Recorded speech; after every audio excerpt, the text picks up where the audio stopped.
What's up, guys? Welcome back to another episode. Today I have an absolute banger for you guys. We are going to be dyeing my koi pond that I just built in the last video blue. So we're gonna head on over to the store and pick up some dye, and I'll meet you guys back here. Okay, so we are here at Tractor Supply, and it says online that they carry the blue pond dye, but I'm not actually sure if they do, so let's go inside and see. All right, we found it. Time to check out and head home.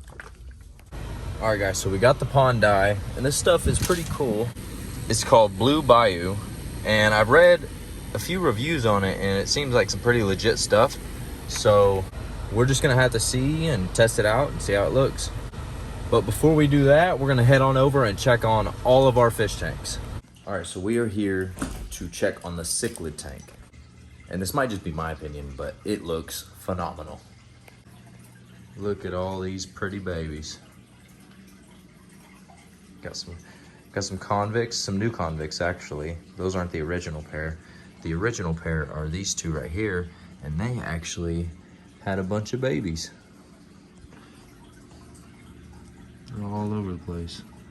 Need to clean this glass, but yeah, got a bunch of babies. I'm surprised all of them didn't get sucked up in that filter intake, but there's some more of them back there.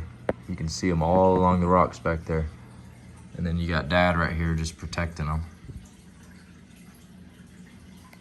I'm surprised none of these other cichlids have bred yet, especially my Kenny cichlids. My Kenny cichlids, this is the male right here, and this one right here is the female. And they have gotten big. I probably need to raise the water temp a little bit, and then maybe they would breed. That's just what I hear though, but I don't know. But the cichlid tank overall is doing amazing. And now I'm gonna do a little feeding for y'all. Got some cichlid flake action going.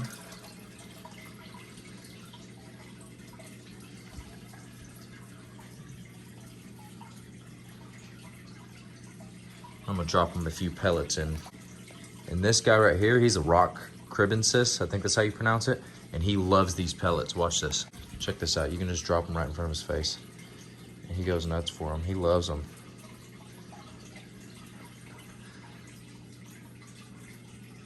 Loves them, tears them up. I'm gonna drop a few more. I don't want to overfeed these guys, but I'm doing it for the YouTube video. But look at this tank. Look how awesome this tank looks. I thought about replacing the rocks on the bottom with cichlid sand instead. I think they would like that better. Plus I need to do some rescaping because the parent convicts, the ones that had the babies, they tore the rocks down. Don't know why, probably making a bed for the babies after they started to form out of the eggs. But now on to my other tank. All right guys, so here is the 30-gallon community tank. We got all sorts of fish in here. We got some angelfish, some mollies, some lyre-tail mollies. I even have a cribbensis cichlid right here. He's starting to get color on them and stuff. And then right over here, we have a bunch of guppy babies. Look at that. If it'll focus in. All them guppy babies.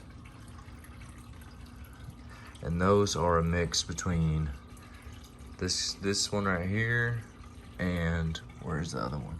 This blue male right here, this blue tuxedo male right there.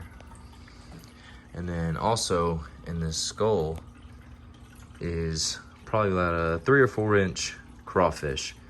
And we're actually about to put him in a different tank or put a divider in here because he's been getting to our fish, and that's a no-no. But yeah, altogether that tank is doing awesome. All right, so we are back at the house, and I have the pond filling up a little bit more. Turns out I actually have a small leak in the liner somewhere. So what I'm gonna do is, I've seen a lot of people do this, and they get granular bentonite, I think it's called, or something like that. And basically it's a rock form of clay that you lay on the bottom of your liner, and then it turns into clay once the water dissolves into it. So that'll be a project for the, one of the next future videos. So yeah, I got the water running, and now we are going to add our dye. Just for a reference, this is what it looks like before. It's kind of murky, not bad, but I am gonna be adding a new pump and filter system into this pile of dirt right here. I'm gonna lay a new liner over it, and there's gonna be a pretty waterfall that kind of goes that way and then comes back around and goes down in right here. And it's gonna look awesome. So I'm gonna go ahead and pour this stuff in here now. And for this small of a pond, this pond isn't small for a koi pond, but for this stuff, 1 gallon of this will treat 1.2 million gallons of water.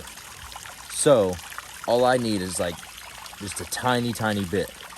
And I am not even kidding, guys. Look, see how much that did? And now I'm gonna grab that water hose and spray it around. Just get it like that and get it evenly dispersed throughout the pond.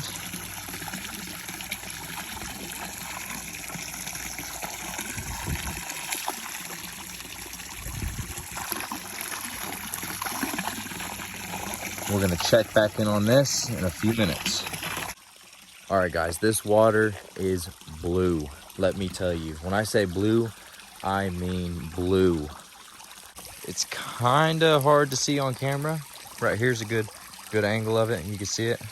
And the camera does not do it justice. It's really, really blue.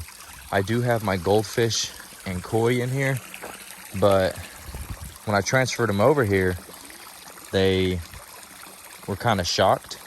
So they were, you know, top feeders. They'd come up to the top of the tank and I could feed them at the top, and I could even pet them and stuff. But now they won't do that. But we will get them back to that, promise. And we are also gonna be overstocking this pond with koi. And don't worry, this is a 1,500 gallon pond right here. It's like 4 feet deep right there. So stay tuned for that video coming very soon. All right, guys, that is gonna do it for today's video. Guys, if you enjoyed the video, drop a like, subscribe. If you're not already subscribed, what are you doing? Just join the family, the Farm and Fish family. Drop a like, subscribe, and I will see you on the next one. Peace.